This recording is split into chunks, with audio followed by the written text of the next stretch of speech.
Hey, welcome to Multifamily Roadmaps Lunch and Learn. My name is John Castle. This week's Lunch and Learn is on why you need property management to scale in your investing business.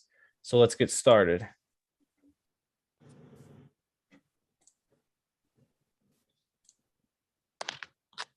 So, like I said, this week we're just going to touch on why you need property management in order to scale in real estate investing.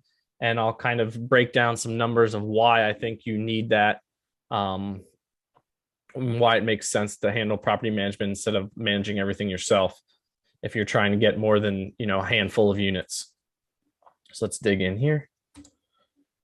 So basics of property management. If you're an investor, you probably know about property management, but basically it's a business based on helping investors manage their rental properties. What the cost of the business is generally a percentage of the income that they pull in. So if you have a couple, if you have a unit that's rented for $800, their percentage of that income that they collect is what their fee is. Some other property managements use a flat fee per unit instead of the percentage of income that they collect. So maybe it'll be like, I don't know, $50 per unit. And then the more units you get up, you get a better rate. I know I've experienced all the ones with percentage of income, and they kind of do the same thing. It builds up. You get a better rate the more units you get underneath that management company because they're getting more income from you, so they can offer you a better rate. So some of the services that you'll find with property management, a lot of them will cover all these under one fee. But you can also do, some property management companies allow you to do like kind of like an a la carte thing where you pick the ones that you want them to handle, and then they kind of base their fee around that. But the main ones that you'll find is them finding and placing tenants for you. So they'll do the marketing to find good tenants, they'll screen them, and then place them into the vacant units that you have. They handle the rent collection, so they'll handle the checks, depositing them into their bank account each month. They'll handle the legal and evictions.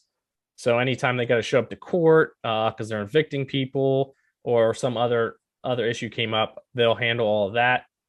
My property management companies will I have them paying my bills, a lot of my bills for me. So I handle paying insurance and taxes. They handle the utilities and any other, maintenance or repairs that come up. I forward to them and they pay it, and just saves me a lot of time. And then they handle, obviously, probably one of the biggest ones is they handle the maintenance calls. So the toilet call at midnight because the toilet won't flush. They handle that. They send somebody out. And then lastly, another thing that some of them will handle is helping you turn units when one becomes vacant. So cleaning the unit, they'll have people for that. And maybe they even have their own contracting side so they can handle some of the renovations if you're renovating units. So that's basically what they cover. What some of the downsides of a property management is, the obvious big one is additional expense. So you're going to have to account for another expense in your monthly expenses. Like I said, a percentage of income or cost per unit. So that's always the biggest one. You'll run into higher maintenance costs and repair costs because you won't be doing the work yourself. So you won't be getting, they'll be charging you a rate that would likely be higher than what you would charge, or what you would think it would be worth. So you're paying a little bit higher in maintenance costs. If you're a smaller client, you have only a couple units, a downside could be that you become a low priority for that management company if they have a ton of units under management. If you're one of their kind of small customers, you could kind of get to the bottom of the list of who to get back to the soonest and who's urgent and who's not. Another downside is there's a lot of bad management companies out there. You can generally find a couple that are good per area, but you got to just make sure you screen them and everything like that, because you can find ones that just offer low quality work. So that if they fix something, repair something, they just do kind of shoddy fixes and leave your unit kind of in crappy condition. They could place bad tenants because it's just easy for them to plug and place somebody instead of doing the proper screening, making sure they can get the income. So it leads to you having tenants that are an issue for you, cause a lot of trouble, and then either aren't paying or they're getting evicted. So the bad companies will place bad tenants, and just you'll run into more headaches from that. You could run into a slow response time from some of these bad management companies. So it's kind of like the low priority, but the bad ones will just be bad at this no matter how many units you have. You email them about something, you got a question, or you need something fixed. They'll be slow to respond to you, slow to get it done. Um, and then some management companies will try to make maintenance another income stream for themselves. So they'll charge a bunch of extra money for maintenance because they have the maintenance people in house. And they're just hoping that the landlords either don't pay attention to the expenses or don't know what they should be for some of those maintenance and repairs. So that way they can charge them extra and they make a little bit of money on the side that way. So we touched on the downsides. What are some of the benefits of property manager? Obviously, the main one is it saves an investor time. So things it saves you with, I touched on this, the maintenance calls. You're not getting a call at 12 midnight because someone flushed something down the toilet. You're not getting a call for a light bulb or a sink that's leaking. They handle all that, and they get people to go out there without you most of the time even knowing. You don't have to handle any of the tenant complaints, so that saves you a lot of time there. You're not conversing back and forth to tenants over some neighbor plays the music too loud, something like that, where you're just getting in a discussion or argument with the tenants. That's all handled by the management company. They handle the collecting and depositing of the rent. So if you got tenants that still pay or drop checks off, you're gonna have to go to the bank. You're gonna have to drop them off, deposit them, and make sure they're all there. So if you're having a problem getting rent from somebody, you're not the one showing up at the door asking for a check. They handle the court appearances for evictions, like I said. So you're not going to these court hearings. They handle all of that. That's saving you time there. And they handle the finances. So they basically at the end of the month will provide you with a profit and loss for that month. They provide you with income that came in, list of the income, list of the expenses, and then the amount that they're sending to you each month via ACH. So that kind of breaks it all down for you. And then at the end of the year, you'll get a full year. So you just kind of have to take their P&L if you're doing your own accounting at the end of the year for taxes, and just add in the expenses that they don't pay, or the mortgage, insurance, and stuff like that doesn't get on their P&L. So you only need to add a couple things. They save you time doing the main part of that. And I said already as well, my management companies pay the utilities and other bills for me. So I'm not constantly writing out checks, signing on to pay online bills, stuff like that. They handle all that. Takes a big chunk off my desk. Other than saving time, good management companies can provide you with some good network contacts. So like investing contacts, you're talking other contractors that you might need, or you have questions. They can provide you with other good investors, just good accountant, stuff like that in the area. They know that because they probably have rentals themselves as a management company, and they know a bunch of investors. So they're kind of tied in to the industry, and they know the good ones versus the bad ones, and they can recommend you there. And they also could help with, if they have a contracting unit, they can help you with renovations. So if you're doing a value add on a multifamily property, you need a couple of units updated so you can get that higher rent. They can have the people there that can do that for you if you can't find a contractor at the time, because right now contractors are pretty tight. It's hard to find good ones that aren't overloaded with work. So if the property management can kind of take that off your plate, it's a big help. And then they can also provide guidance and advice for you if you have a question about something, either legal or should we go, what should we renovate? What should we do for renovations? What should we do for this or that? They have a lot of the good property managers have good experience for that, be able to give you some good advice and guidance of where to go for any questions that you may have. So we'll break down why I think, just from some numbers, why it's important for you to have a management company.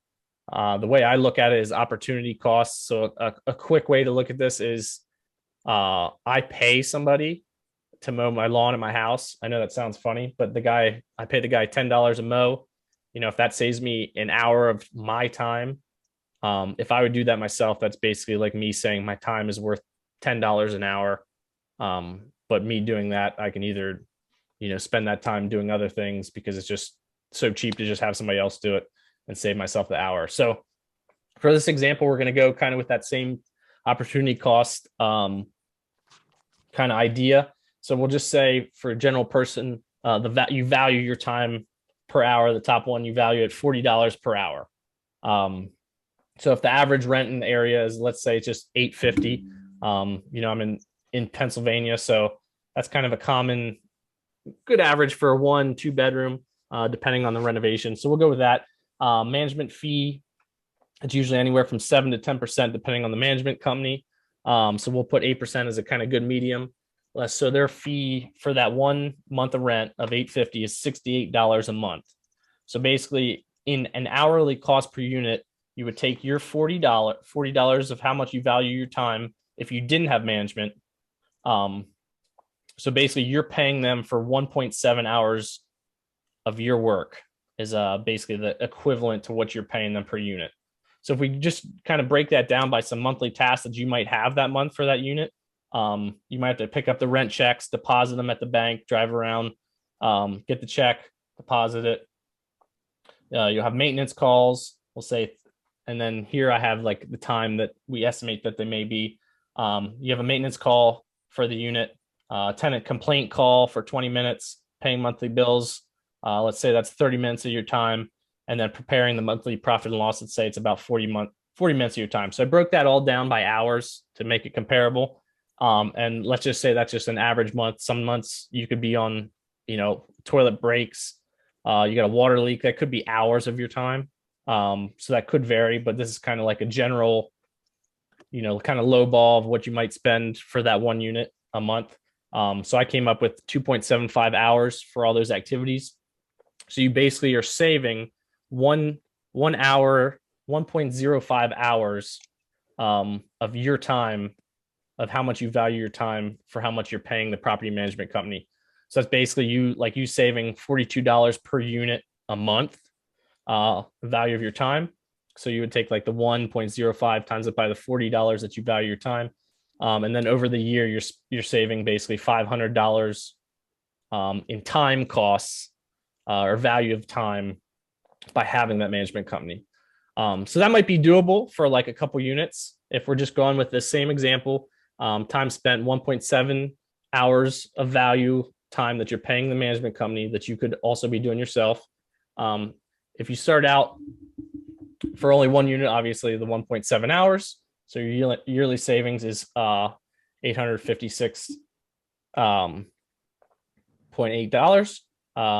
And then as you get increase in units, 5 units, now it's 8.5 hours that you're spending. 10 units, you're saving 17 hours, and so on. So as you go up these, if you have a 40-hour a week job and you got 10 units and you're spending an extra almost 20 hours a week handling the stuff that the management company, or a month, I should say, handling the stuff the management company could handle, it starts to really add up and save you money.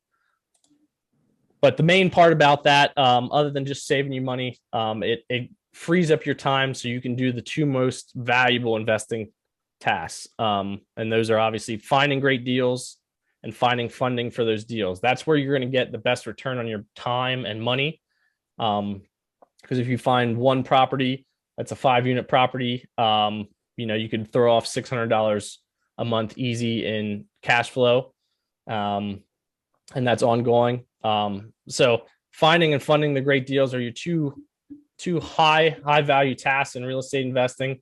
If you're spending all your time managing a handful of units, you're not going to have, that's time taken away from more valuable stuff. As the property management is generally kind of low value type activity.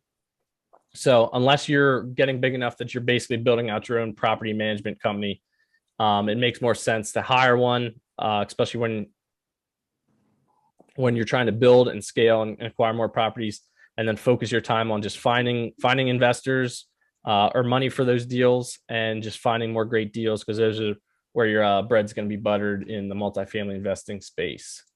So that's about it. I wanted to run through that just in case anybody had any questions. So does anybody have any questions?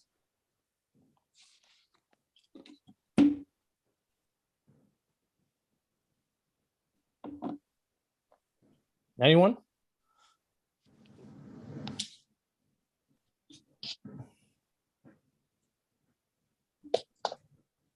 Hear me? Yes, yes. Go ahead. Okay.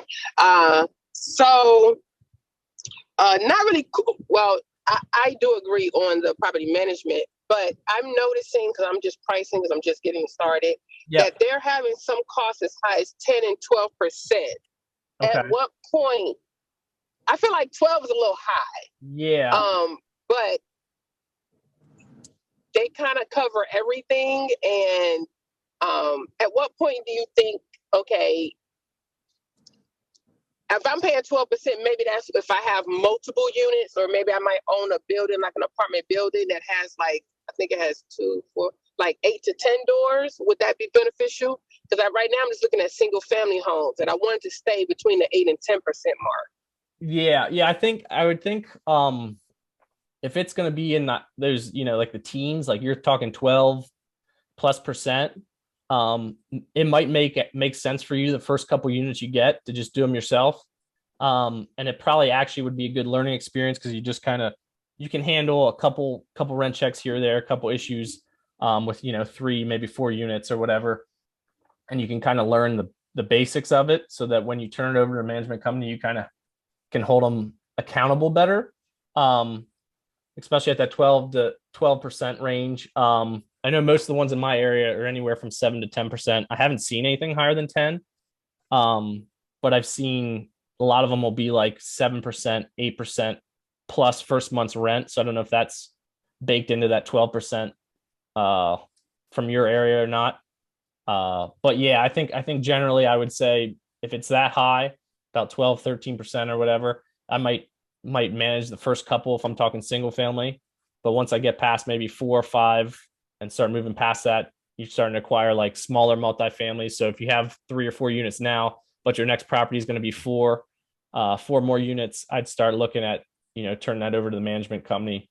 Um, and then just kind of focusing more of your time on just a little bit of time managing them. It doesn't take a whole lot. And then more of your time on finding bigger, better deals, and finding people that are going to invest in your deals. So that's kind of did that help at all? Absolutely, because I'm in Orlando, Florida. So Okay. right now everything is kind of through the roof, but it's kind of Yeah. tapering off a little bit. Like I'm starting to see prices go down by like last week it was a certain amount. This week price reduction of 5% or something like that.